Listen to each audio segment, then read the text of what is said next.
Hello there, this is Matt Walsh out here in Hollywood, and you are watching The Hole. Welcome to The Hole. Welcome to The Hole. I am Rob Sprance. I'm Franco Del Valle. And I'm Lori Levine. We are joined by Paul Feig, who I have been a fan of for a very long time. Paul, I suited up a little bit for you. You look good, Rob. You look good. Very respectable.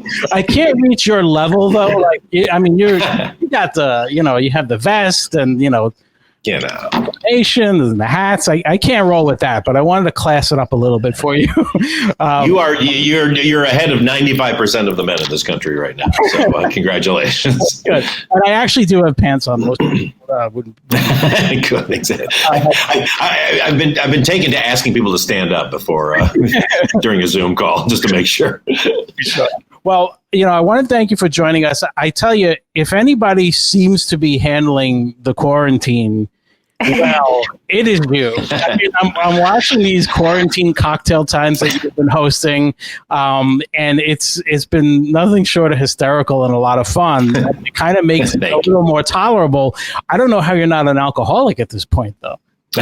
Well, who's to say I'm not? But no, you know what? It's honestly, I find that this has been a time to delve into things that I hadn't had time to do before. And so, I was brought up with the ethos that bored people are boring people. And so, even when we're all just trapped in our houses, you go like, okay, I gotta be productive. And for me, other than my writing and kind of developing and all my business stuff, it's been like, well, let's go deeper into cocktails, because I love cocktails and I've always loved cocktail culture, and but never got extensively into mixology. I like going to bars, but I thought, well, this is a chance to kind of learn how to do it more, and then I'll just do it in front of everybody and try to raise money for charity at the same time. Yeah, it's a great idea, and you can tell that you're getting. It's funny that you said you're just getting into it, because it seems like you really know what you're doing. Oh God, I don't know. I'm sure any real bartenders out there are just rolling their eyes whenever I get on screen. Well, you've taken it to the point where you've launched your own gin, which I'm going to bring up a little promo here. Paul's gin, and there's Paul. So just even with a pinky out, just doing it right. And the bottle is so beautiful. Thank you. I'm very proud of this. I mean, it's first of all, it's named after, as my mother's maiden name was Artingstall, because I wanted to do a London dry gin that sounded like it'd been around for 150 years, and so came up with that. And then I like the idea of doing a bottle that everybody wants on their bar, basically. I love bottles, and I love going to a bar and seeing bottles uplit. If you look at most of my movies, there's always a scene in a bar and all the bottles are uplit. I just think there's something beautiful about that, and so I didn't want to squander the good stuff inside in a dumb looking bottle. So we came up with the decanter idea. Yeah, it makes sense. And when I watched it's funny that you're just getting into it, because when I watched one of the quarantine cocktail times, I thought of a scene in A Simple Favor where, there's a specific scene where it really shows the differences between the two women, where, she's making the martini, but very specific about how it's done. So I would have thought that you already were into that.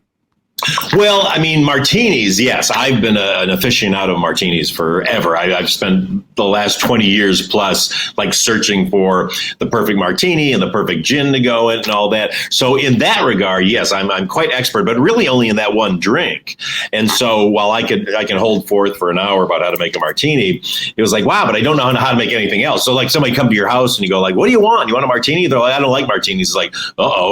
Like, can you make me Sex on the Beach? It's like, I guess. Okay. So that's why I thought, okay, I got to branch out for the people who don't want just a complete straight shot of gin in their glass. Yeah. And that's another unique thing too, because most celebrities, when they get involved, it's either a tequila or a wine. Very rarely you see a gin. What made you choose gin? I just love gin. I'm a gin fanatic, and gin is the one drink that I've always kind of struggled to find one that I love. Here's the thing with gin. A lot of people go like, oh, I hate gin. And I think it's because most of us had a bad experience with gin at a young age. It was usually the one you would grab for when you got like snuck down to your parents' friend's bar, because it seemed, oh my God, wow, look, it's got a picture of an English guy on it. It sounds like beef eater. That sounds cool. And then you take a swig and you're like, oh my God, is this pine sol? Is this like, cleanser? And so it just puts everybody off of gin, and myself included. So I loved martinis and the art and culture of martinis growing up, but I didn't like the taste of gin. And so I would have like vodka martinis, but I would read books and they're like, really, a vodka martini is not really a martini. A gin one is. So I was like, I've got to learn to love gin. And this, 25 years ago. And so really kind of got myself to like gin and really did like even the stronger old fashioned gins. But when, I don't know, there's a better way to do this. And, when things like Hendrix started coming on the scene, you're like, oh, okay, cool. This can go a different way. And so I really like that. But then there's things about that I didn't like. And so it just made me go, I know exactly what I want a gin that I want to make taste like, and a gin that I think can make other people go like, oh, I didn't think I liked gin. Now I do. Yeah. So what's the process? Like, how do you find a company that is already making gin that you like, or did you do this from scratch? He's making it in his kitchen. Yeah, you make it. I am in my bathtub. I'm going very prohibition with this. Are you in the bathtub when you do it? That's yeah, literally, yes. Yeah. It's Feig infused gin, which is a horrifying thought. No, I had kind of flashback, a number of years ago. I love fashion, men's fashion. And so I wanted to have like a clothing line and hit up my agents at CAA because they have a whole kind of marketing branding department. I said, like, can I get a clothing line? And they're like, no, you can't because, you're just like a director and nobody really knows who you are. I said, like, I know, but just like try. And so they worked for a few years reaching out to different places and then found that J. Crew was into the idea because they had just done a charity thing with Jimmy Fallon making these phone cases that had like a pocket silk on top, so you could put it in your pocket, look like a pocket silk. And they made they got a lot of money for charity by doing that, and it went very well. So they were like, well, we'll do that with you. Maybe we'll do pocket silks. And so I designed a bunch of pocket silks. But then, as they saw how passionate I was about clothing, they were like, oh, let's do a jacket, let's do shirts. And so we ended up doing like 2 full suits and shirts and pants and cufflinks and ties and everything. So, and that went really well. It sold out very quickly. So after that happened, I was like, well, see, if I can get that, the thing I wanted my whole life is my own gin. They're like, well, now it's impossible. You can't do that because you have to be a famous musician. You have to be a famous actor. You have to be a really famous celebrity. I was like, I know, but just try again. You did it before, you do it again. So again, another 2 years went by. But then in that time, they contacted this company called Minhas, which is like the biggest, I think the 7th biggest brewer of beer in North America. They're based out of Calgary. But they've been approached by a lot of celebrities to do something and they didn't want to do it. But then they saw my lifestyle that I represent, that I'm really into cocktail culture and that I really am not just like, I'm just put my name on this. And they wanted a partner. And so we got in there and we built this from scratch. I mean, this was really, even though they make well drink, they do beer, but then they also make spirits, but they specialize in making like well drinks. They make a lot of the rum for Trader Joe's and that kind of thing. Mm-hmm. But they wanted to do a premium. And so so that's what we did. And we joined forces, and it's been 2 years in the making of formulating it very carefully, formulating the recipe, designing the bottle, and all that. Now we're finally slowly getting out there. That's awesome. Well, you can go to artingstallsgin.com. There's a lot more information about it. I definitely want to try it. Look, I'm not much of a drinker. I'm not a gin guy, but I'm going to try it. Especially if it's Paul Feig infused. And I didn't realize that it was going to charity. What charities is it? No, not the gin's not. It was although we are doing something. We haven't announced it yet, but we have something coming up that we're going to do tied into a charity. And when I do my cocktail show, I raise money for charity every day. That's awesome. No, this is much more selfish. Yeah. We're just selling this.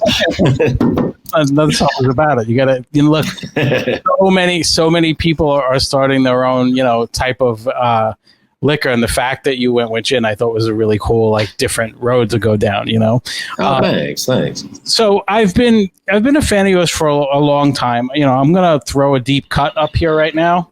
Oh man, there you go. Book number 2. Right, but I have Kick Me as well. I wanted to kind of get some idea of how you got from this tap dancing kid to the ultra cool guy that I am now. But in all seriousness, like I can, first of all, I know that you were a fan of Steve Martin, and in cocktail quarantine time, there's a lot of Steve Martin vibe in you. No doubt about it. But you started out with stand-up first. Did you do acting first? Like now, I mean, you're first known as director, but you do a lot of different things. Was director what you wanted to be first, or was it something different?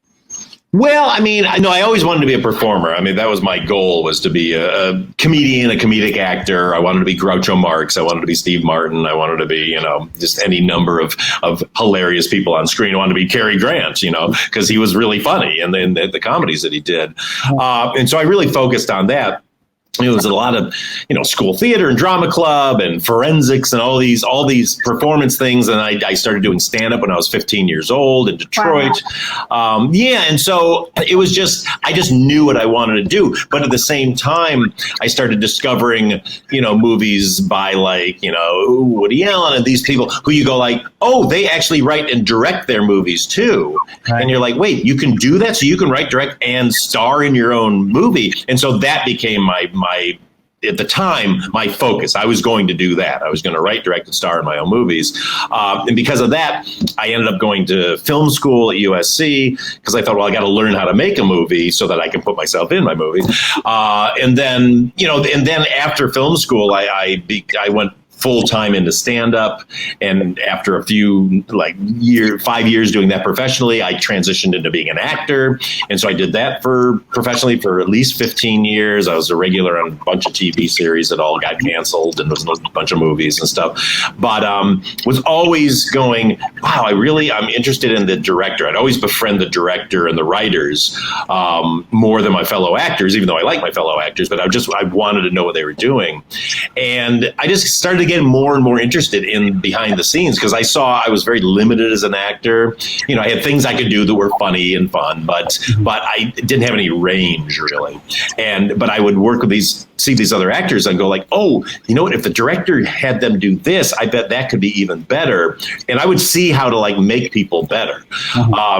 And then I took in 1997, I took the money that I'd made from the first season of Sabrina the Teenage Witch, which I was a regular on as Miss Poole, and I put that all into a movie that I wrote, directed, starred in, produced, everything. And while I enjoyed it, I kind of went, I think the part I enjoyed the least was being on camera in that movie. Oh, wow. And so I went like, you know what? I think I'm just going to kind of concentrate on going behind the camera. And I've kind of never looked back. And if people want me to be in a movie, I do it. I'll put myself in my own movies, with one line or scene or something, just for my ego. But I enjoy much more being behind the camera now. Yeah, and so at one point, Freaks and Geeks is probably the first thing that started to get you a lot more well known. So how do you go from being on Sabrina to all of a sudden now you're basically creating and producing a show? Where's that transition? Did you have an idea and a pitch that you brought out, or how did that work? Well, I mean, I had to go through the worst year of my career to get there because I was, like I said, I was on Sabrina and then had made that decision after I made that move. Well, the decision was made for me. Let me say that. I did the first season, stockpiled about $30,000 from that. And I put that all into this movie, made this movie, and then I was going to go back and refill my coffers with the second season of the show because it was a hit. And as I was going into post on my movie, getting ready to go back to the show, they called me up and said, well, actually, we're not going to bring you back to the show. We don't know how to write for your character. It's like, wait, what? So I bankrupted the family and had this movie that I put together, and I couldn't get it in anywhere. I mean, no film festival would take it. Nobody cared. It was too small. It was too whatever. And so it was just this horrible year where I was like, well, I guess I'm going to have to like give up my showbiz dreams and go work in a bookstore or something. But in the midst of all that, I decided kind of at the end of that year when I was going out on, I got accepted to this really weird, like traveling film tour where I would go to colleges and show my movie. It was really low rent and didn't work. But while I was out on the road, I thought I was always writing. And so I thought, well, I got to write something. And I'd always been wanting to write this high school show about my real experiences in high school. And just when I was out on the road, wrote that. And then sent it to my friend Judd Apatow, who had just signed a deal at DreamWorks after coming off of the Larry Sanders Show. And he said, look, if you ever have any idea for a TV show, I got this deal. So I sent him the script and he loved it. And within 12 hours bought it. Wow. And my whole career changed. I mean, it was like that was the lifesaver. I'm telling you, without that, it would have, I don't know what I'd be doing now. Yeah. And you're, between the book and the show, I can relate with a lot of your horrible high school experiences. I'm sure a lot of people have. But it's, we don't need to get all into the whole cancellation and everything that happened there. But, the show didn't get the fair audience that it deserved. But at the same time, all of a sudden, when it's done, then it becomes a big hit. Once it hits, video. And I think, I'll even show you this. I'm actually in the yearbook edition. Oh, my gosh. Are you kidding me? I'm the one with the guitar. That's me right there. My God, it is. Look at there you are, Robert Smith. Oh my God, there you go. Wow, you just blew my mind with that. Yes, that is fantastic. So I remember, like, you had like a message board at the time that you were answering questions and stuff, and you hope that anybody wants to be in it. I regret to this day that I used that photo. I should have used a high school photo like everybody else. And every time I open it, I'm like, I should have did that. But I know, you look pretty cool with that guitar. Rob had a perm in high school, so it really would have added to this. You know what? You want to see it? A lot of us did. Paul. Oh my gosh. Yes. Have you sent that to Coca-Cola? I think that could be their new campaign. The funniest part about this, you want to talk about lame, is even the soda is caffeine. I think free Coke, but so once that was done, then I got into the show just as it was already in trouble, which is kind of stinks. But then as you went on, then you started getting into films, and you actually started to do some films of your own. I think I Am David was the first one that you did outside of that. So yeah. Does the pressure change in a different way now? So now you're not making a student film. Now you're making a film that you have to actually have people that are backing it and, to impress them. Yeah, it's, the minute you're spending somebody else's money, and a lot of money, everything changes. Look, I Am David was like $7 million, which in movie terms is not a lot, but in the real world is a ton of money. And so,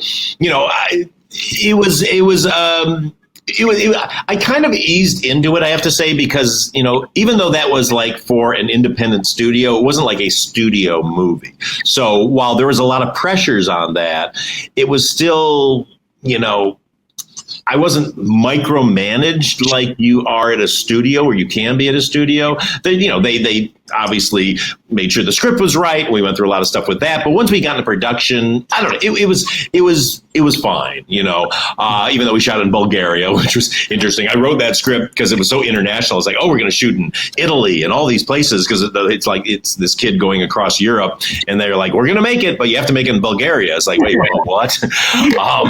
Which actually turned out to be fantastic. I actually loved the country. It was really wonderful, but it was an adjustment. But it was really when I said, I'm going to make a studio film, when I went off and did this movie called Unaccompanied Minors for Warner Brothers. But I went into it with my eyes open, because I've been told by so many people, like, when you make a studio movie, it's a whole different experience. So I kind of went in ready for the worst, and it was tough. And we went through a lot of issues on it, and some things that I think hurt the movie politically.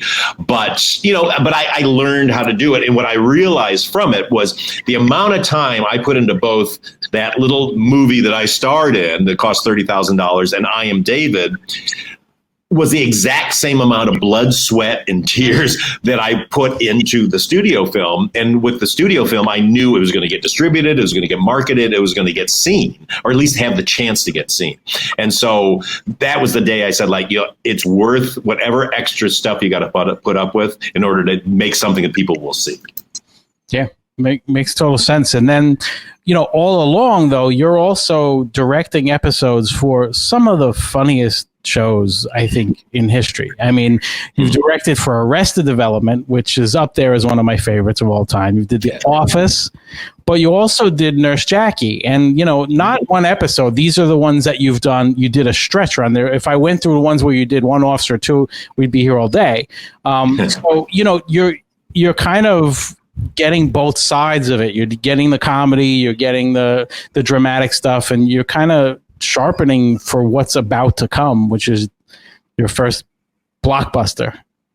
Yeah. No, I mean, being a TV director, I tell everybody who's getting into the business and who's starting to direct, like, do it. I mean, it's better than film school because you're going into situations where there's a show up and running, it's got a crew, but you're going into different genres, really. Even if it's like they're all comedies, every comedy has a different style and a different feel, a different tone.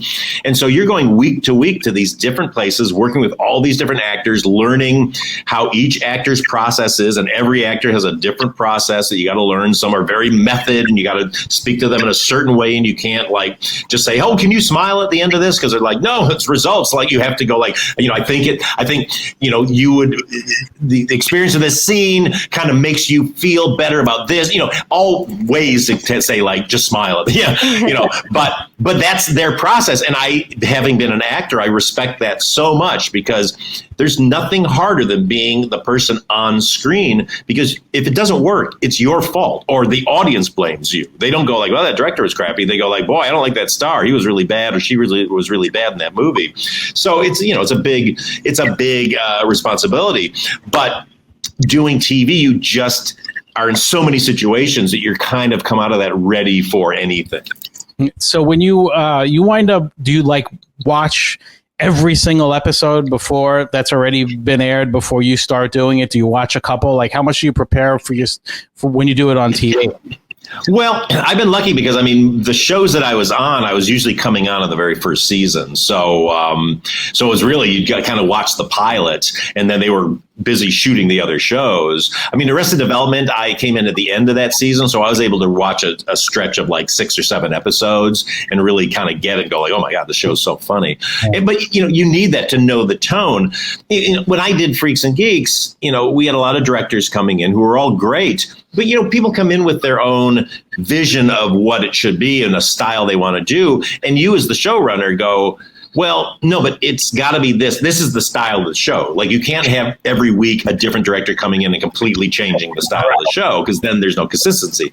And so from that experience, having run a show or co-run a show, came into these things going like, look, here's what I think we should do, or here's what I'd like to do. But if it's not what you want, then cool. Tell me what you need and we'll do that. And it's, the problem with some TV directors that they come in and they'll argue with you and like, well, no, it's going to look terrible if you do that. It's like, please, like I gave you your chance and now you show me what you want to do. Now here's what we need. Now make it your own. But, but it's the nature of that. So when you get to movies and you are the director, then you are really the one who's much more in charge of the vision of it, even though you're still serving the masters above you in the studio. Mm-hmm. So let's then move to Bridesmaids, because this was the first one. Obviously the talent in that film is it sells itself, but did you even expect it to get as big as it did? Because it blew up, that movie. Well, I always say you never make a movie thinking it's not going to do well. But at the same time, I knew we had this amazing cast, and every day we were getting such funny stuff. But I say this to this day on every movie I'm on, because a lot of times people are like, oh my God, the dailies and the studio's happy and like everything's going so great. And I'm always like, yeah, it's going great. I just hope it adds up, and that is a thing. Like you can have every day, every scene you shoot, every shot, people are laughing, think it's the funniest thing in the world. You string it all together as a movie and suddenly it sags, or you go like, that isn't funny anymore. I don't like those people, because, it is that cumulative effect that happens with storytelling. So while we knew we had great stuff, you go like, I hope this works. And then we had on top of it the added pressure of the town had kind of decided, since we were one of the first, of recent memory, kind of all female led films, that this was a big litmus test to see if other female led films could work. So that was hanging over our head, which I really hated, because it's like, really? So if I screw up this movie, like you're saying, no women can't ever star in movies. Yeah, exactly. Like they didn't do that for The Hangover. It's like, well, let's see. Yeah. So, all I can say is the relief I had when the movie did well was just like, oh my God, so good. Because, also I was coming off of 2 strikes, like, I Am David and Unaccompanied Minors both bombed. And so, I'd already gone into movie jail once. And so if this one didn't work, I was going to be like in movie dungeon. So fortunately it worked. And this was the first, people knew of her, but this was the first time that Melissa McCarthy really became a household name from that movie. And you guys have worked on multiple since then. Like, you really seem to work well together. I don't know if she's requesting you or you're requesting her, or it's both, but it's been a good combination with you two. Yeah, look, I love her. She's great. But the irony is we've never, ever set out to make a movie together each time. Like, Bridesmaids, she came in at the very last minute. I didn't even know who she was. I wasn't aware of Melissa, weirdly. I don't know how that happened. I just wasn't. And she came in at the very end of the process and blew us all away. And so we put her in the movie.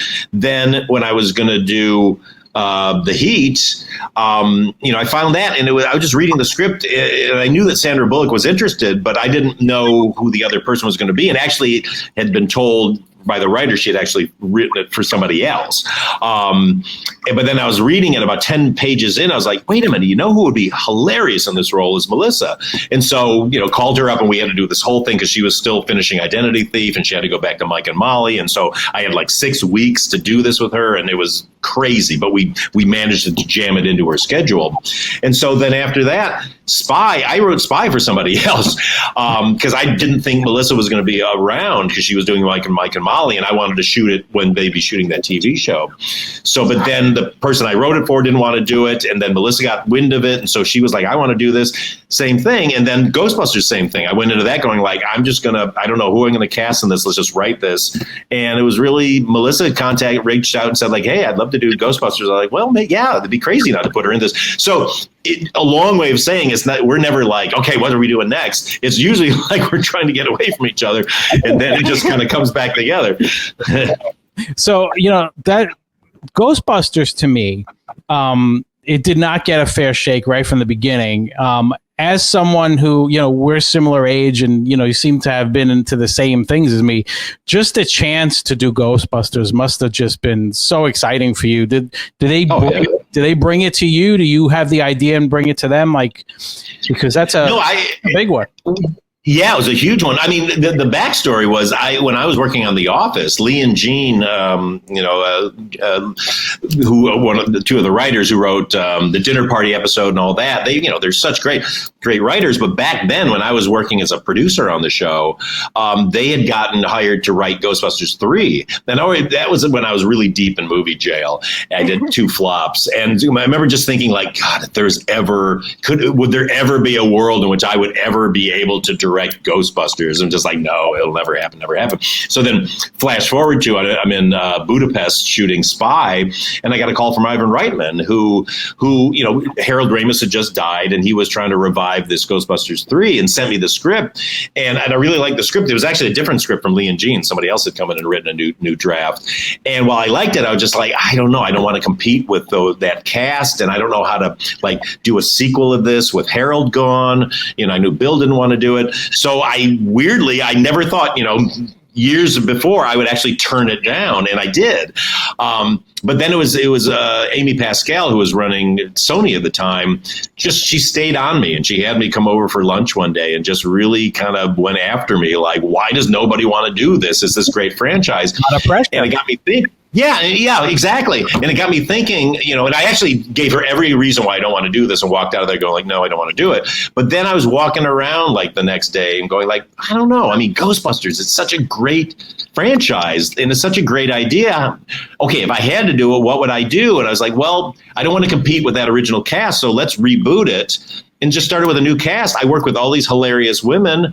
Why would I not put all those funny women in there? And then I was like, that I have energy for. I know how to do that, and called them up, and they were really into it. And then off we went. And I never once suspected that would be an issue. Yeah, and look, the movie itself, if there, the amount of people, I know Trump took a shot at it, and Yeah. It's so unlike him to do that. Weird that he would have an opinion on something. and weird that he wouldn't respect the fact that women are in something, but it was so unfortunate because you have that small percentage of the internet, which you deal with way more than we ever have to, but there's that small percentage of the internet that are hateful and they're evil, and they are the most vocal, unfortunately. They were saying things about it before it was ever out. Yeah. Oh, they were. They jumped on it the minute I said I was going to do it. They were all over me. Yeah. If People that just seemed like they were offended by it almost before it even came to be. It just everybody was like, I'm offended that somebody would even try to do this. It was really wild. Yeah, it was. I mean, I just never thought it was going to provoke that kind of a response. I just thought, people are going to be really excited, So I kind of, my whole relationship with the internet before that was just lovely. It was kind of like everybody likes everything I do, and freaks and geeks, and people like Bridesmaids. So I was like a babe in the woods a little bit, even though I'd been on the social media for 10 years before that. But I just haven't seen that ugly side that so many women have to see, and so many people who are out there have to see. So I think when it first happened, it was like it punched me all the way back into high school, like, and having bullies and being in the locker room and getting beaten up, and like if it happened now I'm so used to it, that you're kind of like, okay, it just doesn't matter. But at the time, I think it really hit me so hard that I probably did a lot of firing back that I just advise everybody who's going through it. Anybody I know is coming up for something like that. I'm like, all right, here's what you do. Don't respond. Don't do anything. Just mute, just block, just do not say a word. So that's the smartest way to go, because, you can't help but have that in your head. And, you're not even finished with the film. There's got to be a small part of you that's like, do I make a tweak because of all of this backlash? Do I not? And I'm glad you didn't, because the movie's excellent. And frankly, it's better than 2 and 3, without a doubt. And, it's so well done. It's really funny. And I just didn't get, it was really unfair what happened. But, that's unfortunately the world that we live in. Well, thanks, Rob. No, I'm so proud of that movie. I'm happy with everything in it. Look, no movie's perfect. Like, we all strive to make perfect movies. It's impossible. You can't make a perfect movie, really. I mean, there's a few, obviously, The Godfather and things like that. But here, if I may pick up a prop from my desk, I won this Kids' Choice Award, after years of hearing everybody like, thanks for ruining my childhood, all these middle-aged guys, is like, we won this. So I go like, I guess maybe some actual children and young people, they had the experience that you guys had when you watched the original one. So this kind of made everything okay, weirdly. And again, like, I'm very proud of it. And it's really found, it's found its audience, and it's going to be premiering on Freeform, and it's part of the 31 days of Halloween fest that they do. So I'm very proud of that. Now, and this was your first big budget movie, action and all of these things. So how much of an adjustment did it take for you to all of a sudden now, it's the whole movie has so many scenes that are, epic, there's between the CGI you probably never had to work with before. So, besides trusting in the crew, which I'm sure is a big part of that, you know, how do you adjust to that? How do you adjust to the pace and all of the big budget stuff that goes along with it? Well, it's fun. I mean, the weird thing about a big budget is it's not like sort of they back up a pile of, you know, truckloads of cash and you're like, how are we going to spend all this? Like, you immediately are over budget. Like, no matter what you're going to do, it's crazy. I mean, even if you get this giant thing, it's just like all the things you want to do, you know, oh yeah. And you're like, wait, it costs that much? You know, I had eased into it a little bit because Spy was a higher budget than something I'd done before. That was like around $60 million to make. So that to me was just like, wow, this is the biggest budget I ever had. And yet we were still struggling on that. So, you know, it's really just comes down to the ability to do things that you want to do, but you're still constantly compromising because you're like, oh, let's, you know, you come into it with all these like, we're going to do all this stuff. And you immediately are told, no, you can't do that. You can't do that. You can't afford that. You can't afford that, you know? And so you just keep adjusting from there. I mean, you know, there's stuff I wish we had, you know, we shot that Times Square battle that we have. That was twice as long and all these really great stuff. I always feel bad. Like Leslie Jones had a couple of really funny big sequences in it, but and so did Kristen Wiig, where she was flying around, and we ran out of money. We couldn't do it. So you know, so it's crazy how quickly that goes. But also, you know, a lot of money went into rights and you know, because these, you know, being a franchise, there's a lot of people you got to pay off. A lot of people have pre-existing deals and all that. So it wasn't, you know, it doesn't all go on the screen at the same time. Yeah. So as someone who, you know, worked on this and then grew up, you know, with the Steve Martin world and the SNL world, how does it feel when somebody like Dan Aykroyd takes that shot, which was kind of unnecessary and not even true?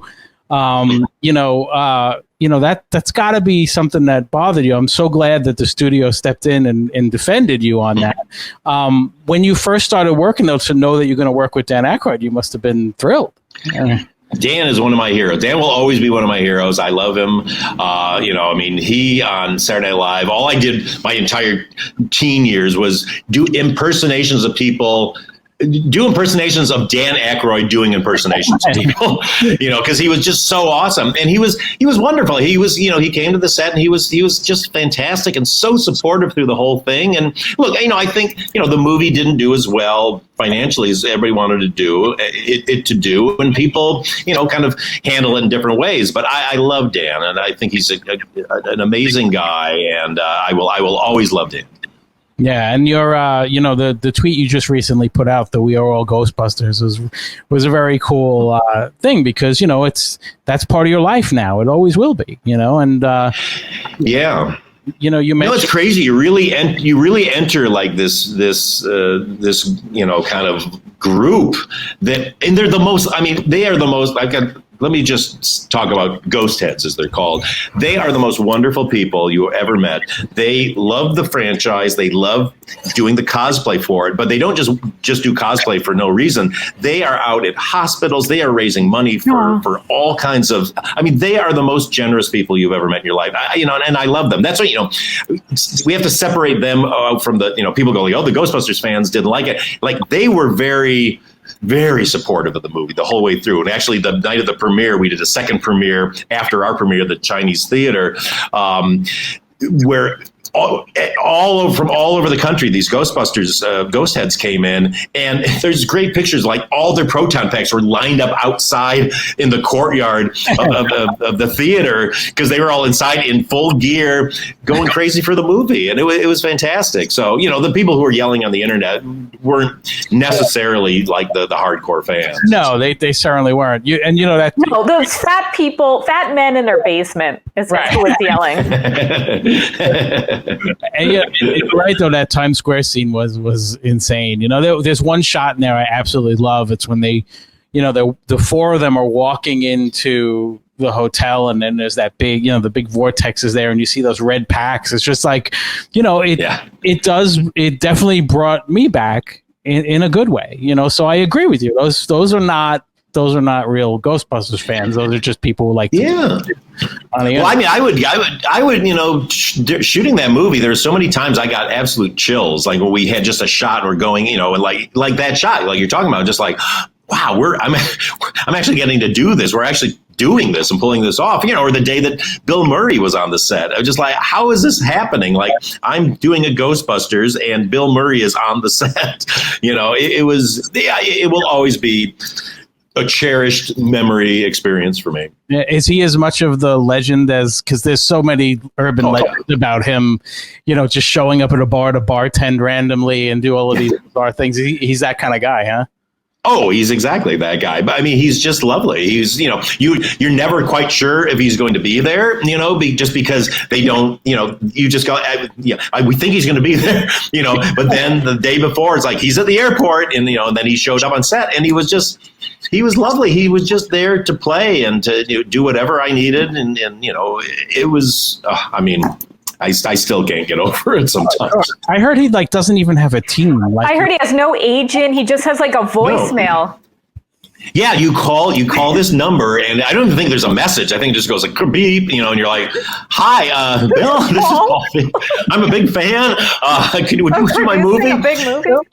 Yeah, I hope you get this. Click, and then you don't hear anything, and then you'll hear rumblings like, "Oh, I think he got," you know, and then it's all like, and then he shows up, but you know, almost or you have to get like a backup, you know, person, because you're like, if he doesn't show up, what are we going to do? But no, he was so great, and fortunately, somebody on our team had a relationship with him, so they were able to back channel and kind of just find out what he was up to. It's so wild to me. It just adds to that legend of him that, you know, you're just leaving a random message like anybody else. I wouldn't want him any other way. Like you said, like an agent, like, hey, all right, Bill will be that. You know, that wouldn't be any fun. It wouldn't be Bill. I know, it's so true.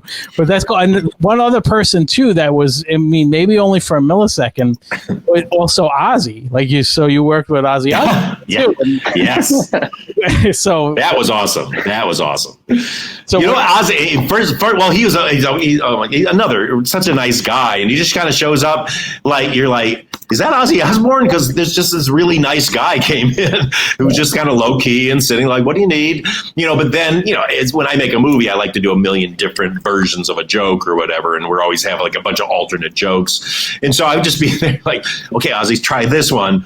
And he would look at it and he would just start laughing. And then we would roll it and he would do it, you know, and I'd pitch him another joke and he would crack up and then he would do it.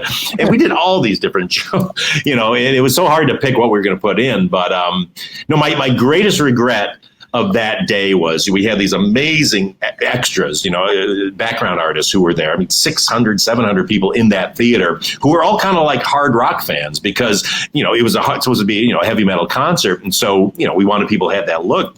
Yeah. But I just felt like, I don't know.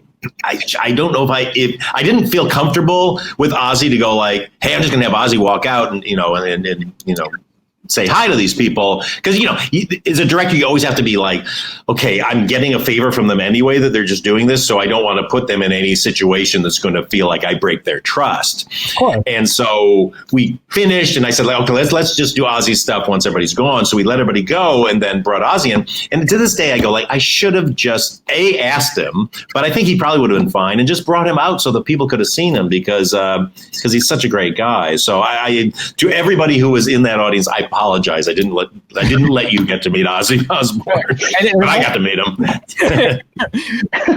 It must have been strange shooting that scene with, you know, because it's obviously all CGI.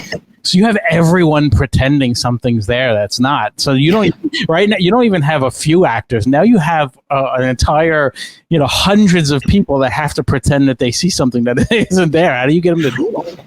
Well, we had a drone, actually. We had a lighted drone, because that was one of the things. I mean, actually, in that movie, I tried to do as much as I could on screen with actors playing the ghosts. And most of the ghosts that you see in the movie were there in full costume, and then we kind of augmented them with CG. But this one was just too hard because it's supposed to be going all over the place. So, yeah, we made this drone that we put this kind of exoskeleton of lights on, so you'd have this light interaction with the crowd. And then we just flew that thing around and had it, you know, so at least they were reacting to something. It wasn't just a tennis ball on a stick. It was this thing floating around. But yeah, it's it's the downside of these CGI movies, because I want people to act with things like that Times Square scene. All those ghosts were real people, with these light suits on, stunt people doing all these things, and then we just kind of gussy them up with CG. Same with the Gertrude ghost, the first ghost they meet in the mansion. That was Bess Rouse, who was one of the lead actors on my show Other Space, and she's so good. I was like, we had her on this rig, and she was floating in the full costume with these lights on her, and she was able to like scare the actors by like screaming when they didn't expect it and stuff. So anything that makes it feel authentic and real, I'm all for. The one thing with your movie set I noticed, it's kind of like Judd Apatow or Sandler in that like everybody has a good time. We've had some of your cast from Freaks and Geeks and some of your other things on, and everyone has a good time. I remember Leslie Jones saying it was fun. Oh, it's like camp. Yeah, I'll see the best. Yeah, we're doing comedy. We're not doing heavy drama. And so the idea of having a set where it's tense and I'm yelling and, people are mad, it's like, what good comes of that? I was an actor for long enough to have been on sets like that. And you just shut down. It makes you not want to experiment or to try something or to go that extra yard, because you go, they're just going to yell at me if I do anything other than the line, or if I don't do exactly what they tell me. And that's not a good way to do comedy. For me, comedy is about capturing lightning in a bottle. So yeah, being comfortable. So I always say my biggest job is to create a safe environment for my actors, so they feel like they can try anything. Because I've had a million times where somebody will go either surprise me with something, or they'll go, oh, can I try something? And they'll do it. And I'm thinking, oh God, that was terrible. Like, why? Okay. Why did I let them do that? But I never say that. I go like, oh, great. That was cool. We got that. Now let's try this. And I'm telling you, 8 out of 10 times I get in the editing room, and the thing I thought was terrible actually turns out in context to be great. We end up using it. It just wasn't what I had in my head. So that's over the years I've learned, like, get beyond what's in your head, because that's why you hired these people. They're talented and they're going to bring extra things to it. And if they're having a good time while they're doing it too, then all the better. Yeah. Yeah. And they're really, really, really funny women without a doubt. Oh my God. I mean, it's unbelievable. But I definitely want to touch on my favorite film of yours, which is A Simple Favor. I think talk about a complete 180. It was almost like you were, all right, now I need to get away from this. It was almost like an intentional move that you wanted to go to something that's more of a mystery. It's still funny, but it's such a good film. I really, really like that one. Well, I truly appreciate that. Honestly, it's one of my favorite movies I've ever made. I'm really proud of it. Look, it was, coming out of Ghostbusters, it was really hard to figure out what to do next.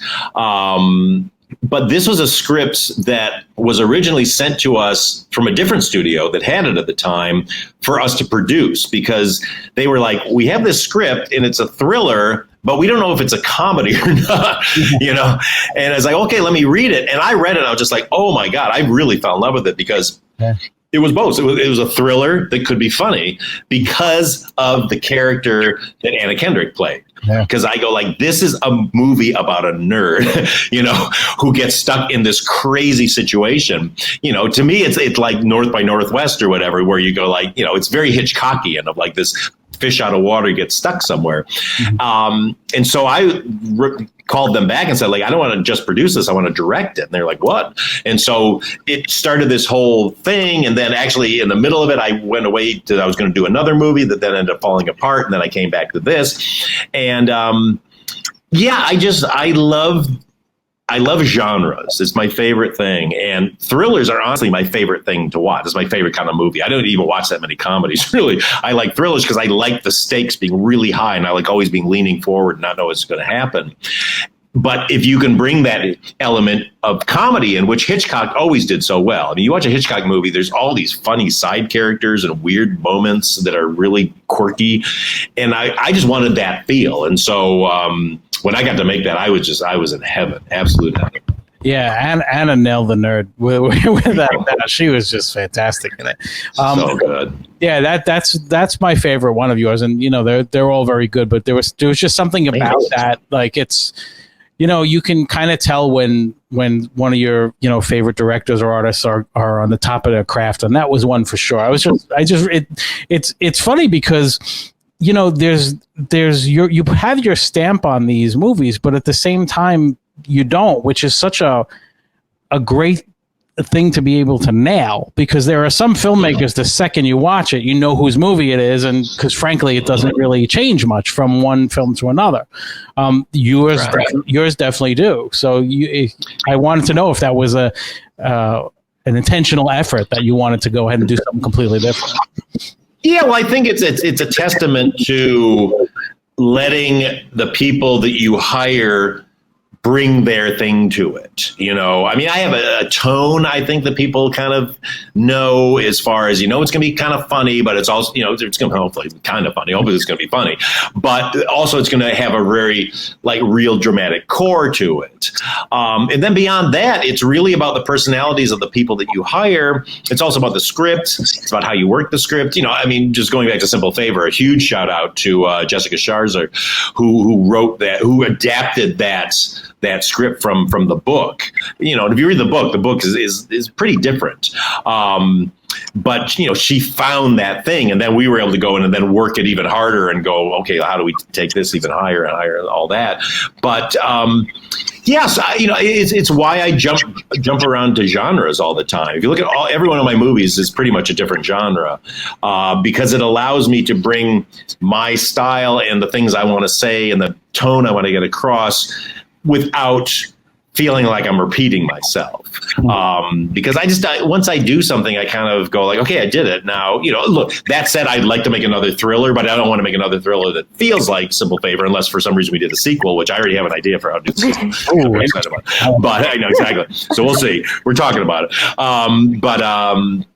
Yeah, so just anything I can do to kind of change things up. I'm dying to do a big sci-fi epic. I'm dying to do a horror movie. I'm dying to do a musical. I'm dying to do a Western. But then bring my thing to it, where you go okay, we know it's going to be funny and fun, and in the end, kind of uplifting. And not just saying the world is terrible and you can't win, but at the same time, you're going to go through a lot of different, be taken through a lot of different doors, if you will. Yeah. Do you like producing more than directing, or vice versa? Was producing more aggravating? I always say producing is like the worst job in the world. But I like produce. Look, I'm very lucky. I've always had a good producing partner. I had a woman, Jessie Henderson, was my producing partner for 7 years. Now she's running movies at HBO Max. But I have my new producing partner, Laura Fisher, who's great. And so I like being able to share the producing duties, if you will, but you need to be in a producerial role in order to protect your vision, because it's very easy to get steamrolled by producers if you don't also have that producer credit, really the producer influence. So yeah, producing is like a necessary evil, I will say. Yeah. So what, you have something that right now no one can do anything, or do you see something starting to spin up a little bit? I've heard rumors that there was going to be some productions are going to start up again, but is that happening for you? Yeah. Well, it's my DP who shot my last two movies. He's in London right now. They're shooting Jurassic World. They're deep in it. I was just talking to him the other day, and he said, "Look, it's tough." He said it's not as fun as it used to be because there's so many protocols and so much you got to do. But at the same time, he said, when they're on screen, we're getting the exact same kind of stuff because all the casts are just quarantined in a hotel that they've taken over, so they're all safe, and it's just the crew has to be all tested and kept away and everything. So it's going to be a different world, but at the same time, it can be done. I'm in pre-production right now on a big movie I'm going to do for Netflix that I'm very excited about, that I'm going to head to London, the next couple months and get ready, and we'll probably start shooting that. We were going to start shooting it in January. I think now we're going to probably start shooting it more in March, in the spring. But no, it's not holding us back. And actually, Zoe's Extraordinary Playlist that I produce, they're all back up in Vancouver right now, getting ready to start shooting the second season. So as long as you take those precautions, and the precautions are very strict, but thank God they're strict because it's such a tough time. But it can be done. It can be done. That's great. And so what type of film is it? You want to say yet? You ready? Yeah, give us a little bit on this. Yeah, I mean, it's been announced, so I can say it's a series of I don't know, I guess I call them young adult books called The School for Good and Evil, and so it's kind of in somewhere in the fantasy world. It's sort of Princess Bride meets Frozen meets Harry Potter. So again, it's a new genre, but I just loved the script and the story and the book so much. The characters are great. The message of the movie is great, and it's an ability to create another world, which I love. I mean, I really loved in doing Ghostbusters, working with so many artists and conceptual artists and designers. That's like catnip to me because I'm a big old sci-fi nerd, you know. So this, we got a lot of really fun stuff in this. So very excited about it, and we're that's gearing up, and that'll be coming out. If not the end of next year, then probably the year after, so on Netflix. So that's good. I'm glad production's starting to spin up for a lot of things. And, you know, we had Matt Walsh on a couple of weeks ago. Man, you made dance and all these. I love Matt. You know, and he said that he was on a production in upstate New York that he's going to. Same thing, like he's going to start too. So it's really good that things are going to start going. Did you do a lot more writing in the time you were home, or did you say I'm going to do a lot more writing and just not do it? Well, first of all, the most evil story that people tell, everybody started telling this at the beginning of quarantine, was like, Shakespeare wrote King Lear during, when they were quarantined during a plague. And so it made all us go like, oh God, we got to write, we got to write King Lear. I'm just like, I think I can only barely manage to do my cocktail show. But then I actually have gotten a lot of writing done. I've been doing tons of writing and rewriting and development on the movie that I was just talking about. But I've also been writing like a cocktail book and working on other projects. So it's been a good chance to, there's very little good comes out of this quarantine, but it at least allowed me to refocus a little bit and also just kind of take stock. I think all of us, we're always running so fast all the time that this, at least for all the terrible stuff that's come out of it, at least has been a chance for some of us to kind of at least reset and refocus our priorities. Yeah. And I think all the things that have been happening socially, it's good that it's given us a chance to really think about it and process it. And I think good will come out of this. Yeah, that's good. I mean, and that's not just the gin talking. That makes a lot of sense. Exactly. And just a reminder one more time. Hey, there you go. Exactly. Go to artingstallsgin.com if you want to look just as classy as Paul does there. There he is. Oh,